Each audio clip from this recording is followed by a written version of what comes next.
Good morning, everybody. Thanks for coming to watch the video today. So nice to meet you. For those of you I haven't met yet, my name is Tara. So today I want to talk about actually this whole process of making these videos. So it has got me in my head a lot and a little over analysis of, should I be doing this? Do I have enough to say? Do people want to listen? Do I look okay on camera? Anyways, all of this stuff going on in my head, what I've been thinking about a lot is just the crazy timeline of my career, and I thought that I would talk about that today and share that. So let's jump in. We're gonna start when I was in my early 20s. I graduated college and I had an opportunity to move to San Miguel de Allende, Mexico. I don't think I even thought about it. I just said, yes, I'll figure it out. At that point in time, my Spanish consisted of queso, cerveza, me llamo, guacamole. So I kind of was in over my head, but I've always been a pretty fearless girl. So I'm in San Miguel, I'm in a 17th century village, and I am telling stories about folk artists. I'm working in a situation where basically we're going into the middle of these fields and into these teeny tiny communities and finding people who make ceramics, who make jewelry, who make textiles, and I'm documenting their stories and taking photographs, and it was a part of the selling of these items that we would share these stories. So storytelling number one in my career. From there, I teamed up with another person who had gone to San Miguel in search of a better life, and we had a jewelry company called Virgin Saints and Angels, and that took me from San Miguel up to Los Angeles, where for the next approximate 10 years I sold the story of Mexico on this jewelry.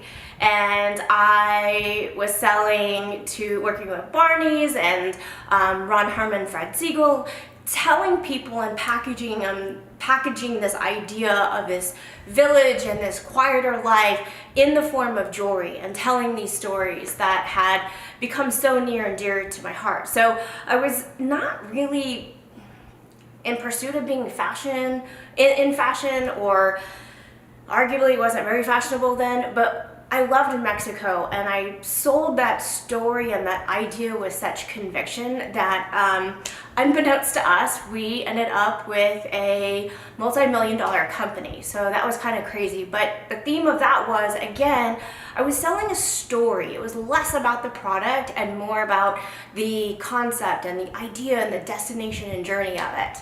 So from there, I started a company called Happy Hemp. I'd always been interested and intrigued by the idea of health food, pre-paleo, pre-gluten-free, pre-flaxseed. I'm really seeing that this is coming, but it's not there. And I hit the streets. I had no contact. Barney's wasn't gonna sell the hemp seeds. I had to really forge and figure out, okay, where do I go and who do I sell this to?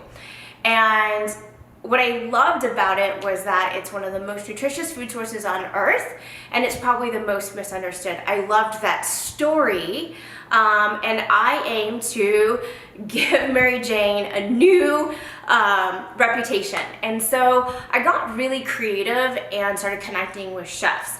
I figured at that point in time, they're becoming rock stars in their own nature, and who wouldn't love to hear and learn about a new food source and a food story other than a chef? And I did that by talking about my food journey, why I turned my interest of health food into something that was a story and is interesting. Mind you, I'd been in fashion, travel, suitcases, not eating well, so I shared my own personal journey. We hear these all the time now, but it wasn't quite as common before. So again, I'm selling the story of my own personal health. I'm selling the story of hemp and the past of it. Fast forward, didn't do so well on that one, lost pretty much everything I had. And through just get up and move forward, I started FNCH.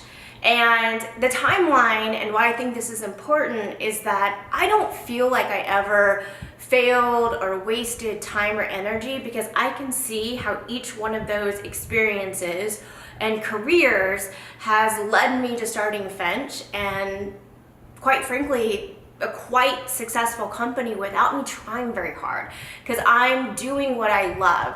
I am a visual storyteller. I love selling experience. So now what's really super cool about what I do is I work with other companies and entrepreneurs, whether it's startup or successful, and we don't sell the food, we sell the experience of it. We don't sell the jewelry, we sell the story and the lifestyle behind it. It's the experience marketing of it. It's basically why we love Instagram. It's the story, it's kind of the peek behind the curtains. So anyways, that's a little bit about me. And on your journey of being an entrepreneur, before you kick yourself in the ass and you get in your head and you talk down to yourself, everything has a purpose, even those failures. I hope that helps. I would love to hear about your journey. Thanks for stopping in, and I will see you very soon. Peace out and have an awesome killer day.